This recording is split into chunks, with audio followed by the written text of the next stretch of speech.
right, now this talk about Chat GPT and OpenAI, almost every guy on the internet has become an expert at it. Everyone is offering a course, download this PDF, pay this much money for this and that. Okay. On one side, you'll see these kind of people. Every YouTuber will give you video about Chat GPT, OpenAI. Okay, these are the 5 secrets. This is how it will impact you. This is what it will do. Will it change jobs? So they are talking of only every topic, every thing that they do revolves around this, because it is a trending topic and they can monetize on it. And yes, they claim to be experts, but what they are doing is research, finding stuff that they can repackage and sell and make money. Okay, one side, these kind of people are there. On the other side, you have people who will busy, they'll not do anything. Okay, basically they don't bother, they don't care, they'll ignore it. The third side will be the ones that will complain and moan and groan and talk shit about it, or say that, oh, it's the end for us and what will we do, but they'll not do anything in terms of action, but they'll talk, complain, and huddle around their group of complainers or negative minded people or gloom and doom group. Okay, now the first group, if you actually see, they are the opportunists. What they're doing is, every single time there is a trending topic or a viral topic or something is happening, they will jump on the bandwagon.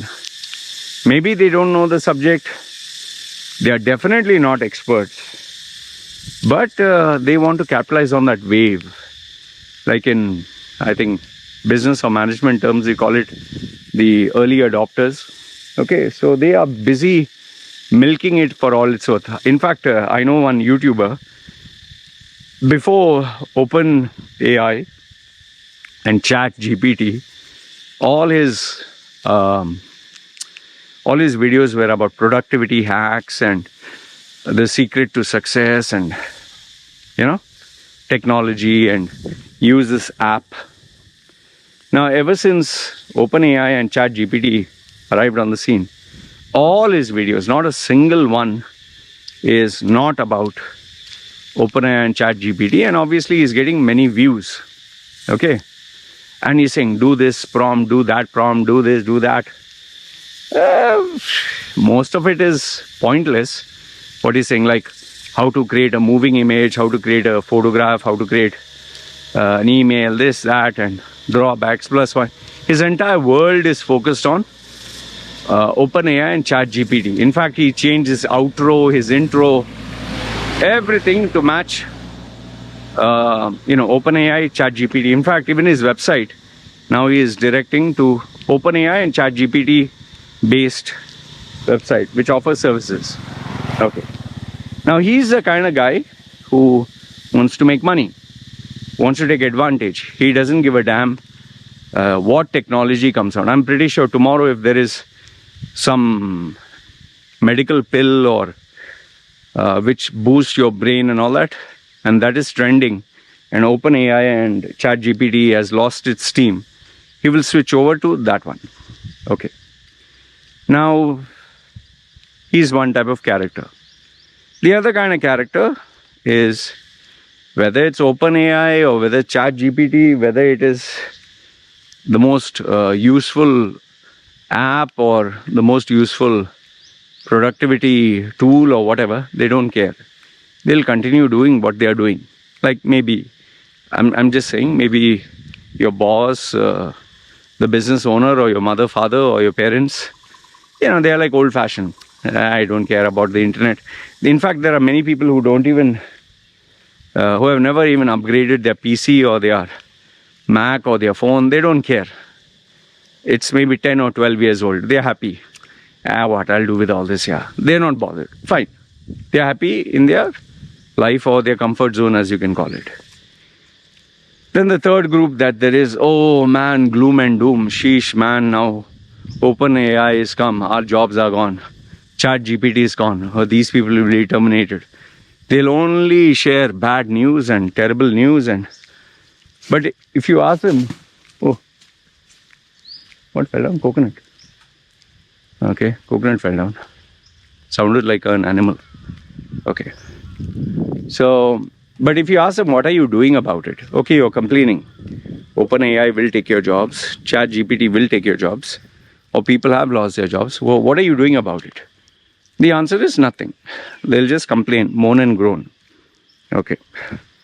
Or they will do anything else not related to the solution. Like they'll busy be researching topics or news headlines that speak negative of OpenAI Chat GPT and share on WhatsApp, share on their Facebook, share on LinkedIn, but nothing else. Now my question to you is, among those three, which one are you? Are you the one who is embracing the new technology and seeing how it can help you be productive? Now, maybe it's of no use to you. Okay? Like for example, in my case, resume rebrand. I create resumes, I customize them. I've done all the creative work. Now, the only thing I might use AI is for, say, grammar or spell check. Because my grammar, is weak. It's not perfect. Like maybe the verbs, I would like to know whether it's passive or active voice. Sometimes even full stop. When you write a 3,000 worded article, you just want to find out, have I put all the commas in place? Like when I'm responding to a client, or a full stop, or is this spelling mistake there, or, just to be sure, because someone is paying me money to write an article or a report. But more than that, it doesn't help me. I'm not going to make images. I'm not going to convert text to the spoken word. I'm not going to make edit videos through AI. All that I prefer doing myself, because I don't want to hand over my intelligence to artificial intelligence and become dependent on it. I want my skill to remain as my skill. That's why even writing letters, I'm sorry, I'm not going to give it to you, because I don't want to lose a skill, man. I study letters. I try to figure out why this paragraph after this, what is smooth flow, and that's how I've improved. See, my videos that I make, I don't need an AI to make my videos, because it's a skill that I've developed. I don't need someone to write my articles. I developed this skill from 15 years. Now, you can take the lazy man's approach and start being dependent, but once you do that, your whole life is there. So I use it for refinement and polishing, but not dependency. So that much I'm clear. Now, obviously, I can't be the guy who ignores technology. Let's say Zoom. When Skype was there, I used to use Skype. When Zoom got in popularity, I had to switch over. Sometimes people say, Loy, I would like you to use Google Duo or Microsoft Teams. Now, I did experiment and try that technology. It's always good to try new things. Like, I tried my hand on Tumblr. I tried my hand on Snapchat. I tried my hand on even TikTok. Okay, I tried it. Works, doesn't work. But at least I tried it. Okay. So you need to keep trying new things. At least me. I can't ignore and say, hell with this. New software, I'm not going to try it. Like, there are many people who have used Alfred on the Mac for searching and all that. For many people, Alfred is good. I didn't find much use for it, even though it is used by majority of people. So it all depends whether you're going to use something or not. Like, one final example, say the Samsung Fold. It gives you plenty of options, plenty of things to do. But for me, what am I using my smartphone for? I'm not using it for notes. I'm sitting in the house 24/7. But the phone that I've recommended for other professionals who don't say, they have thanked me for it. So it is based on what you use. So I can't be the point I'm trying to tell you is I can't be a guy who ignores new tech and says, no, I don't need it. I need to try it, experiment and see, do I find it of any use? If yes, good. If not, at least have the experience, and then it helps me recommend it to others.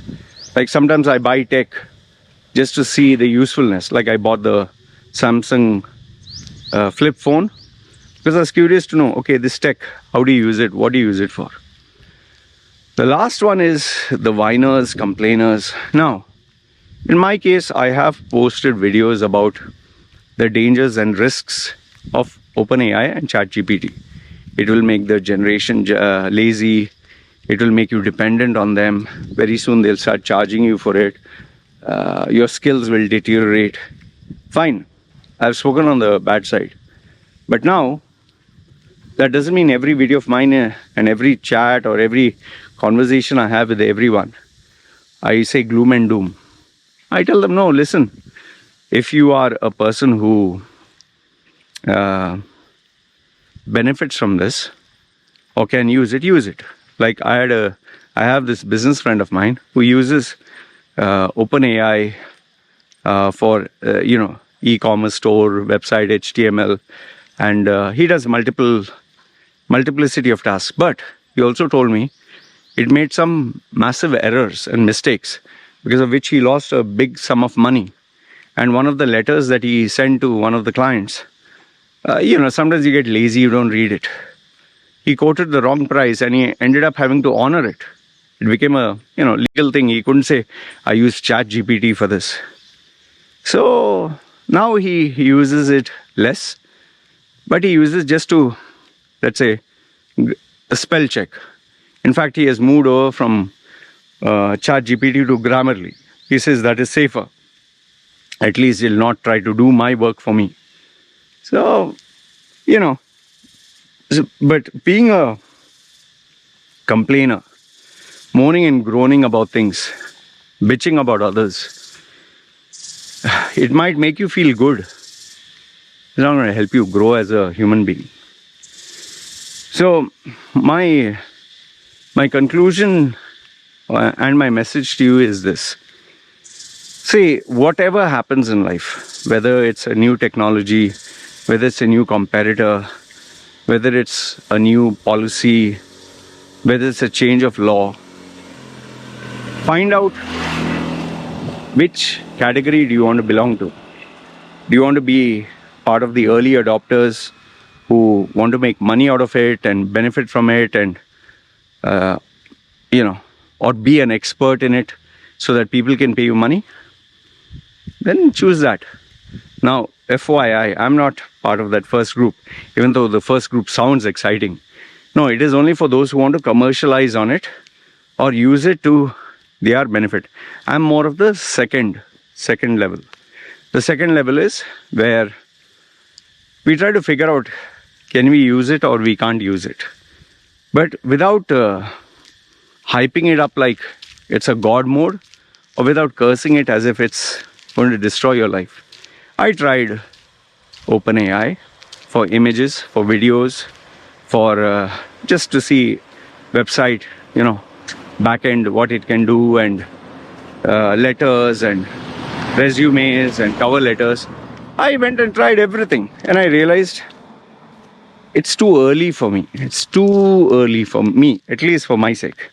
For someone who doesn't know English or, remember this much, I have 30 years, 30, of dabbling with written and spoken communication, 30.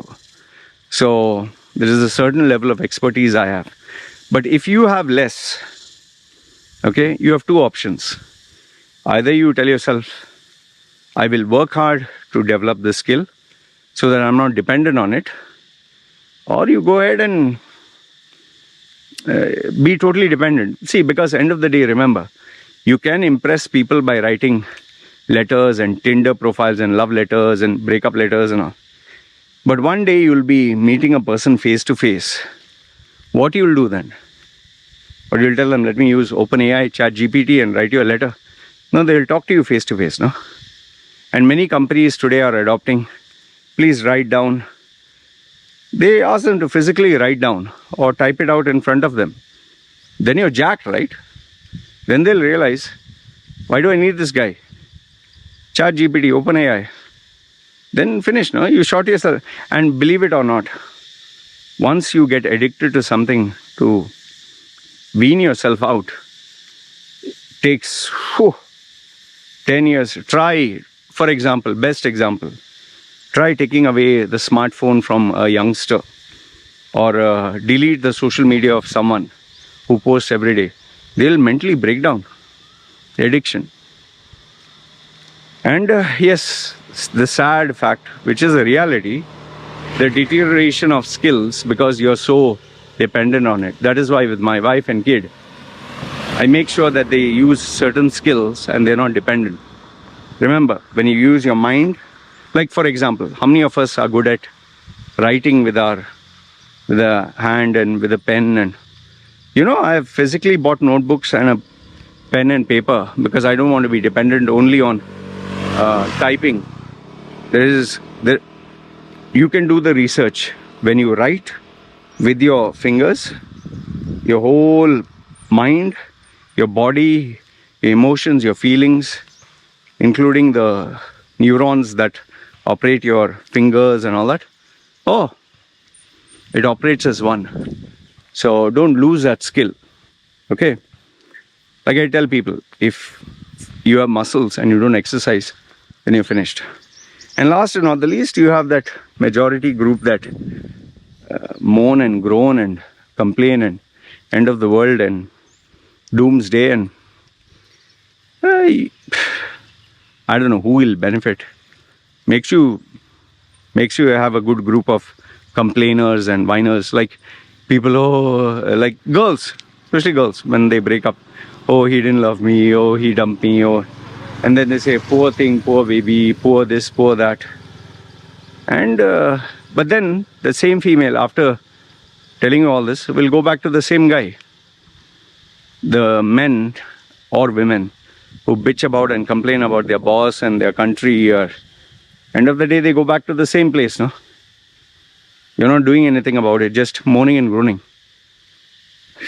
What's the point? So, anyway. So, like I said, you decide which category do you want to belong. I've told you, I belong to the second category. I will try something out. See, can I use it? If yes, good. If no, I tried it, not for me. There are so many apps like Notion, Alfred, social media apps like Facebook Reels, Instagram Reels, Instagram, TikTok, Snapchat. I never used any of them. I used, but I didn't find any use. I just once a while post something and finish. Or the third. So decide which one you are. All right? Good, bad, ugly, let me know in the comments below. I always read them. You guys take care. This is me signing off. Ciao.